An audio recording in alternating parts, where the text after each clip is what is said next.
So hello and hi everyone, स्वागत है आप सबका एक और नई वीडियो में। आज इस वीडियो में हम लोग देखेंगे और जानेंगे नीति आयोग के बारे में। नीति आयोग क्या है, क्यों है, कैसे ये आया, बेसिकली इससे पहले नीति आयोग की जगह कौन सी बॉडी काम करती थी, सब कुछ देखेंगे ऊपर से नीचे तक। और ये बहुत सारे डिफेंस एग्ज़ाम्स बात कर लीजिए या फिर जो भी एग्ज़ाम जिस पे करंट अफेयर से प्रश्न आता है उसके लिए इम्पोर्टेंट बन जाता है, क्योंकि आए दिन ये खबर में रहता ही रहता है। एकदम श्योरिटी इससे क्वेश्चन आ सकता है। तो वीडियो के अंत तक जुड़े रहना सब कुछ जानने के लिए, कंप्लीट ज्ञान के लिए। तो चलिए आगे बढ़ते हैं वीडियो में। तो आइए दोस्तों, बात कर लेते हैं पहले नीति आयोग क्या है। What is NITI Aayog? तो नीति आयोग का फुल फॉर्म है national institute for transforming India. इसे बेसिकली बनाया गया था as a think body of the government policy. Government जो भी डिसीजन लेता है वो इधर बैठे कुछ एक्सपर्ट्स और बाकी सारे मेंबर्स के साथ डिस्कस करते हैं। नीति आयोग के जो भी मेंबर्स हैं वो मैं आगे वीडियो में डिस्कस करूंगा।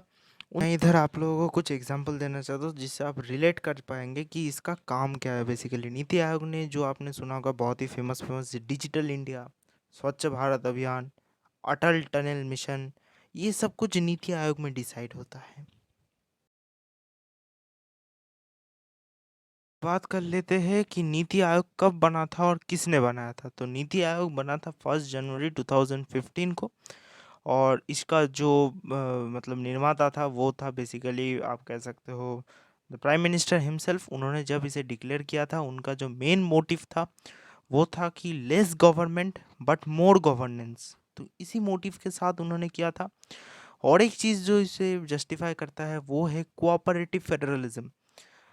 तो आपने कई बार सुना होगा कि India is a country which is quasi federal. मतलब इधर स्टेट और सेंट्रल का अलग अलग पावर होता है और स्टेट का कम पावर होता है सेंट्रल से। ऑब्वियसली आप इसे कंपेयर करके देख सकते हैं यूएसए के साथ। यूएसए में आपको दो सिटीजनशिप मिलता है। Basically you are the citizen of America and at the same time you are the citizen of your state. उसके लिए अलग सिटीजनशिप है। पर वही आपको इंडिया में ऐसा नहीं दिखने को मिलेगा। इधर वन कंट्री वन सिटीजनशिप का रूल फॉलो होता है। मतलब आप you are the citizen of India बस, और कोई स्टेट भले आप किसी भी स्टेट पर रहे, but you are the citizen of India.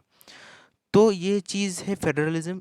तो India is not completely federal, it was quasi federal. और इसे कई बार इंडिया को बदनाम भी किया जाता था। उसी को जस्टिफाई करने के लिए मोदी जी ने ये किया था कोऑपरेटिव फेडरलिज्म। मैं आगे आपको बताऊंगा कि नीति आयोग में both centre and state participate करता है। इसीलिए दो स्टेट को भी बोलने का मौका मिलता है सेंटर के सामने। And that improves the federal property of India. और नीति आयोग का हेडक्वार्टर फिलहाल के लिए न्यू दिल्ली में है।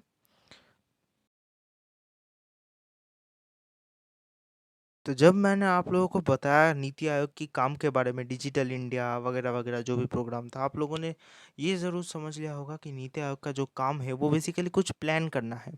तो अब बात आता है कि ये जो बीजेपी का सरकार है, उससे पहले जो कांग्रेस की सरकार थी, तब क्या कोई प्लानिंग बॉडी नहीं था देश में?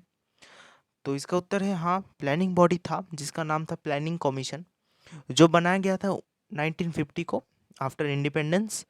और तब से लेकर 2014 तक प्लानिंग कमीशन था, एग्जिस्ट करता था।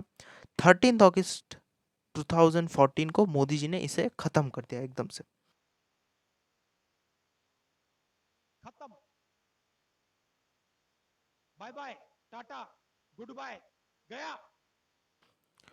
तो अब बात आता है कि प्लानिंग कमीशन कैसे काम करता था। Unlike NITI Aayog, planning commission में सेंटर डिसीजन लेता था, सिर्फ सेंटर।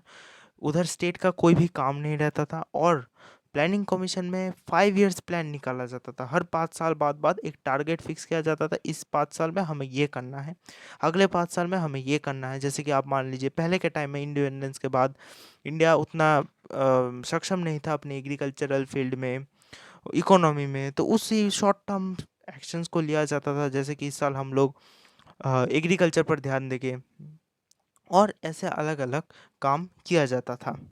और उसी का आप एग्जांपल ले सकते, ग्रीन रिवोल्यूशन। ग्रीन रिवोल्यूशन लाया गया था इंडिया में।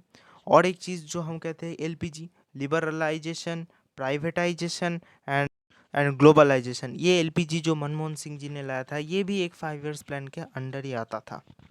अब बात आता है कि प्लानिंग कमीशन में क्या-क्या कमियाँ थी कि जो हमें एक अलग से एक प्लानिंग बॉडी बनाना पड़ा नीति आयोग को। तो अब देखिए पहला जो कमी था वो मैंने पहले पॉइंट आउट कर दिया है। नीति आयोग में सेंटर और स्टेट बोथ पार्टिसिपेट करता है। ये एक कोऑपरेटिव फेडरलिज्म का एग्जाम्पल सेट करता है, जो कि प्लानिंग कमीशन में नहीं होता था। प्लानिंग कमीशन में सिर्फ सेंटर काम करता था, वही अपना गोल सेट करता था। इसमें स्टेट का कोई भी हाथ नहीं था, सेंटर को जो अच्छा लगता था वो करता था। इसके बाद और एक चीज़ आ जाता है कि ये सिर्फ 5 साल के लिए होता था। मतलब सेंटर कभी भी लॉन्ग टर्म गोल पर फोकस ही नहीं करता था। 5 साल में जो गोल्स होगा, चाहे वो 5 साल से पहले भी हो सकता है, 3 साल में भी हो सकता है, और इसमें 10 15 20 साल भी लग सकता है, फिर भी उसे 5 साल में करना पड़ता था as per the name suggest, जो कि रिसोर्सेज का बहुत वेस्टेज होता था और सेंटर कभी भी लॉन्ग टर्म गोल्स पर फोकस ही नहीं कर पाता था। हालांकि नीति आयोग में 3 स्टेजेस में गोल को डिवाइड कर दिया गया है। एक 3 ईयर प्लान जो कि क्विक एक्शन प्लान है, एक है हमारा 7 ईयर्स प्लान और 15 ईयर्स प्लान। ये 3 अलग-अलग स्टेजेस में गवर्नमेंट काम कर सकता है नीति आयोग में। तो दोस्तों इसका और एक जो डिसएडवांटेज था प्लानिंग कमीशन का, तो वो बेसिकली कॉन्सेप्ट तो सेम ही था। मतलब वो सिर्फ सेंटर डिसीजन लेता था, पर इसका एक पॉलिटिकल टर्म है जिसे कहता है कि जो प्लानिंग कमीशन था वो टॉप टू बॉटम मॉडल पर बेस्ड था, या फिर टॉप टू डाउन मॉडल पर। मतलब सेंट्रल डिसाइड करता था और वो उसी चीज़ को सारे स्टेट में इम्प्लीमेंट करना होता है, या फिर गांव में, पंचायत पे, डिस्ट्रिक्ट में, हर लेवल पर इम्प्लीमेंट करना होता था। पर इधर आप देखें नीति आयोग में डाउन टू टॉप मॉडल है। डाउन टू टॉप मॉडल मतलब, या फिर बॉटम टू अप मॉडल कह सकते हैं आप। तो वो जो मॉडल है ग्रास रूट से जो चीज़ें होता है उसे देखता है, वो पंचायत में देखता है, उससे अपर लेवल में जाता है, उससे बाद सीएम के पास जाता है, और सीएम उसे सेंटर के सामने उठाता है और डायरेक्टली वो पीएम के पास जाता है। तो ये बहुत अच्छा हुआ है, and it is one of the most efficient thing that NITI Aayog have. तो इससे समझ में चल गया हमें कि नीति आयोग का जो कॉन्सेप्ट था और इसे इतनी अच्छी तरह से बनाया गया था, ये प्लानिंग कमीशन से कई ज़्यादा एफिशिएंट है और अच्छा भी है। तो दोस्तों आगे बढ़ते हैं, हम लोग जानेंगे कि नीति आयोग के मेंबर्स कौन हैं। वो are the members of NITI Aayog. तो इधर मैंने आपको कहा कि नीति आयोग को जो मीटिंग है नीति आयोग का, वो उसका चेयरपर्सन बनता है prime minister itself. Prime minister of India is the chairman of NITI Aayog. तो फिलहाल के लिए आपको पता होगा प्राइम मिनिस्टर नरेंद्र नाथ दामोदर भाई दास मोदी है। उसके बाद प्राइम मिनिस्टर खुद मतलब chairman elects a vice chairperson, मतलब वाइस चेयरमैन।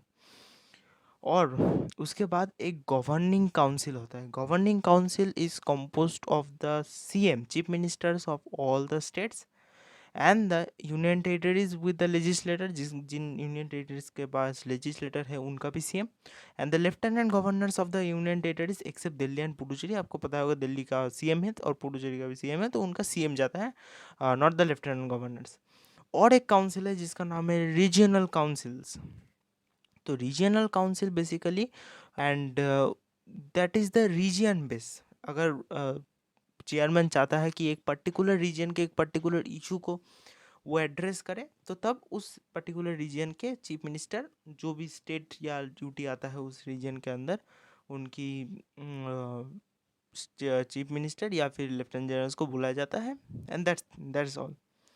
उसके बाद एक चीफ एग्जीक्यूटिव ऑफिसर अपॉइंट किया जाता है। अब बात आता है कि चेयरमैन है, तो चीफ एग्जीक्यूटिव ऑफिसर का क्या काम। चेयरमैन काम दे देता है, ही implements the work, and CEO जो है वो ये देखता है कि whether the work is perfectly implemented और नॉट, ये बात आता है। अब आगे बढ़ते हैं, और भी कुछ मेंबर्स हैं, और इसी के साथ ही जो चेयरमैन है हमारे नीति आयोग का, मतलब the prime minister of India, कुछ एक्स ऑफिशियो मेंबर्स को अपॉइंट करता है। फिलहाल के लिए एक्स ऑफिशियो मेंबर्स में आते हैं। एक्स ऑफिशियो मेंबर्स हमारा कैबिनेट मिनिस्टर ही होना चाहिए। एक्स ऑफिशियो मेंबर्स में फिलहाल आज के टाइम पर है हमारा अमित शाह होम मिनिस्टर जो कि है, राजनाथ सिंह डिफेंस मिनिस्टर, निर्मला सीतारामन जो कि फाइनेंस मिनिस्टर ऑफ इंडिया है, नरेंद्र सिंह तोमर जो कि एग्रीकल्चरल मिनिस्ट्री को संभालते हैं। इसके साथ कुछ स्पेशल इन्वाइटीज़ रहते हैं। मतलब आप देखेंगे जैसे कि देख लीजिए अटल मिशन को। अटल मिशन में ट्रांसपोर्ट के बारे में बहुत सारी काम किया था, टनल टनल बनाया गया था बेसिकली, अटल टनल मिशन। तो उसमें आपको ट्रांसपोर्ट मिनिस्टर से बात करना पड़ेगा, मतलब मिनिस्ट्री ऑफ नेशनल हाईवेज वगैरह को, ट्रांसपोर्ट एंड हाईवेज। तो रेलवेज वगैरह के साथ काम करना पड़ेगा। तो एक जॉइंट जो काम है उसके लिए स्पेशल इन्वाइटीज भी अपॉइंट करता है चेयरमैन।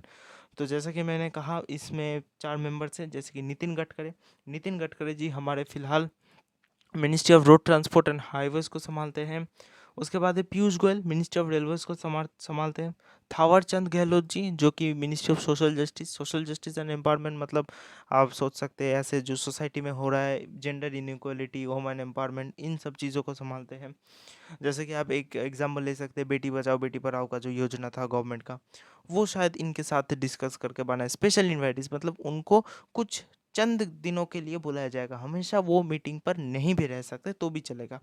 और एक जो मेंबर है स्पेशल इन्वाइटीज में, Rao Inderjit Singh is the minister of state statistics and programme implementation. State पर जो भी प्रोग्राम इम्प्लीमेंट होता है स्टेट लेवल पर, उस पर ये काम करते हैं।